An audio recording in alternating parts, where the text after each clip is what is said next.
Dito na naman kami ngayon. Mamalengke kami ni Ate Sana.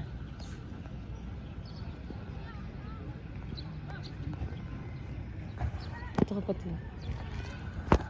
Ayan, kailangan ng ganyan number. Edit ko na lang.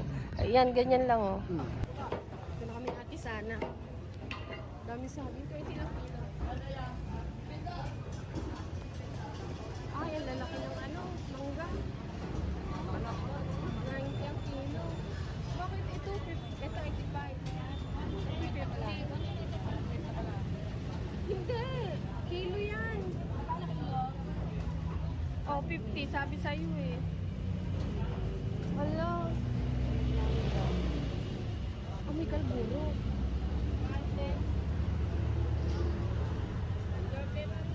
Saka na.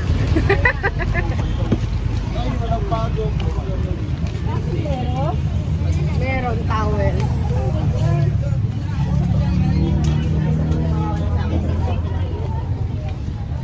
Tingnan niyo po ito, pakita ko sa inyo, oh, na-tiyempuhan ko, nagluluto ng lumpia wrapper. Ganito pala yan. Kayo, ano bang luto ang ginagawa niyo dyan sa lumpia wrapper na yan? Ako madalas, ginagamit ko siya sa Shanghai. Then, si Ate Sana, ginagamit niya sa pagluto ng turon. Naku, ang sarap. Nakakamiss yung turon na. Habang nag-i-edit ko, parang feeling ko gusto kong kumain ng turon. Sobrang sarap. Ang lakas ng apoy oh. Pansin ko, kita ko ganun pala talaga.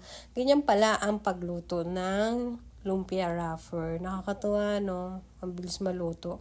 Paglagay mo lang, okay na siya. Pwede na siyang kunin. Ayan no.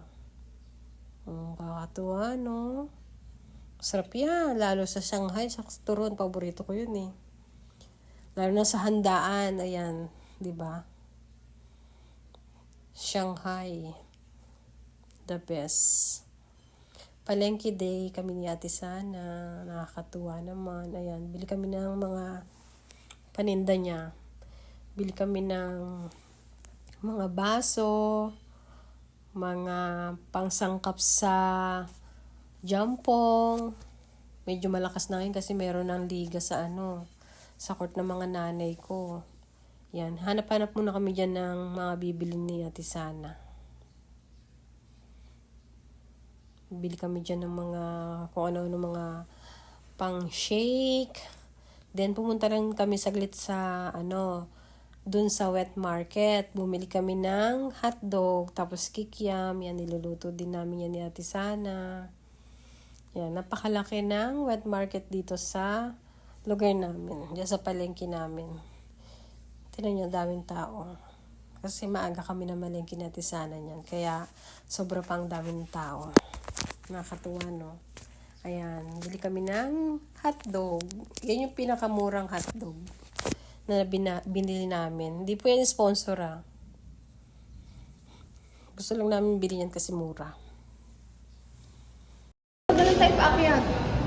Akyat kami dito ngayon kasi sira ang elevator, inaayos. Yan. Si Ate Sana kasama ko ngayon, hindi si Mr. Punta kami sa Bagsakan kasi doon mura. Bumili kami ng hotdog kanina, tapos bumili kami ng, ano ba yun kapatid? Mga arena. Wow! O paano ba? Mahirap talaga pagpakyat. Maganda pa pababa kaysa paakyat. Aray ko. Umaaray. Tignan nyo yan, ang taas na yan, oh. Oh. Nakailang hagdan na tayo. Ayan na.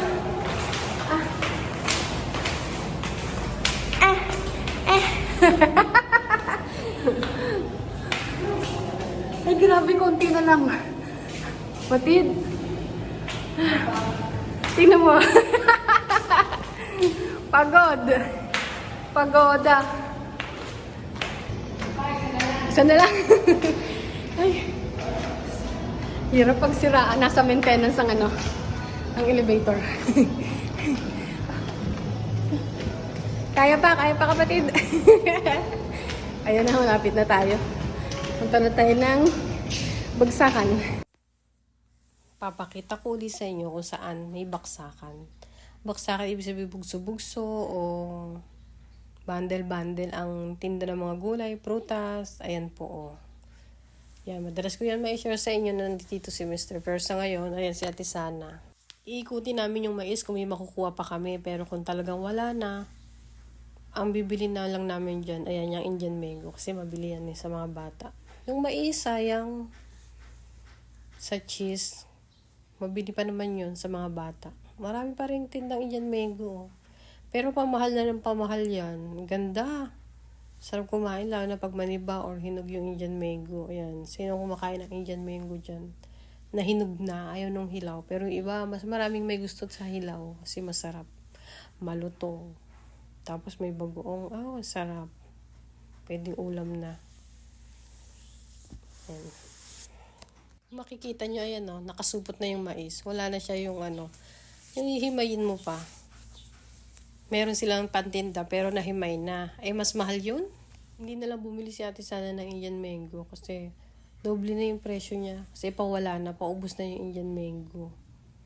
Pero nag-ikot-ikot pa rin kami. May nakuha naman kami, medyo mababa. Pero sa susunod, hindi nakakayanin. Kasi kahit napakaliit niya talaga, yung hilaw na hilaw, napakamahal. Sa totoo lang. Siguro, kukunin na para maibenta na. Kasi ang mahal talaga niya. Sobra. Yan si Ate Sana. Mapili yan. Gusto niya yung magaganda talaga. Siyempre, kahit naman ako eh. Ayan yung mga pinipili niya is pantinda yan. Talagang hilaw ang kailangan niya.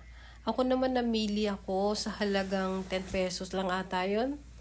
Pero, ayun, kasi pangkain lang namin ni Ate Sana yun. Mga panghimahimagas niya, namin, pagkatapos namin kumain ng tanghalian, sabay kami kumakain ni Ate Sana sa tindahan niya. Sarap, ang saya, sobra yung banding, solid. May nakita ako sa palengke lang kaya, no? Tinanong ko yan nung nakaraan 120. Mahal pa ba yun? O mura na? Puro mangga pa rin naman ang dami. Pero maliliit na, hindi na siya maniba. Pagka tumagal yan, hinog na sa pilit. Pero sa ngayon, ayan, no? Malalaki yan. Sa susunod na bubuksan ni Ate Sana, pag tininda niya, malalaki. Mais is life. Kung kumuha dito si Ate Sana, parang hindi siya kumuha kasi masyadong mahal ang mais ngayon. Kasi patapos na rin. Paubos na rin po, diba? Shout out po dyan sa mga nagtatanim ng mais. Thank you so much po. Mais is life. Namimili siya talaga siya, oh. Sabi sa inyo, pihikan yan eh. Tapos pag medyo matas, iiwan na. Maghanap ng mura syempre, di ba? Lakad-lakad lang muna kami ni Ate Sana. Baka maraming tao mamaya eh. Sayang yung mga ipit-ipit. Ayan, may pinya. Sarap ng pinya na yan. The best. Pero hindi kami bumili kasi alam nyo, hindi na ata panahon na pakamahal ng pinya na yan. Pero solid yan. Pababa na kami ni Ate Sana. Uy, sarap kalabaw. Ayan na naman yung bababain namin, oh. Ay! Kakalula! Grabe. Tayo sa naglilinis. Ha? Hanggang doon lang tayo sa naglilinis? Yung parking na dito. Ayun, tulad ng sabi ko kanina, walang ganong tinda sa taas sa baksakan. O, tinan niya, walang parking. O, ang linis ng parking. Kasi po nagkaroon ng balita to, nagkaroon ng disgrasya dito. Na balita. Kaya eto, walang mga naka-parking na sasakyan.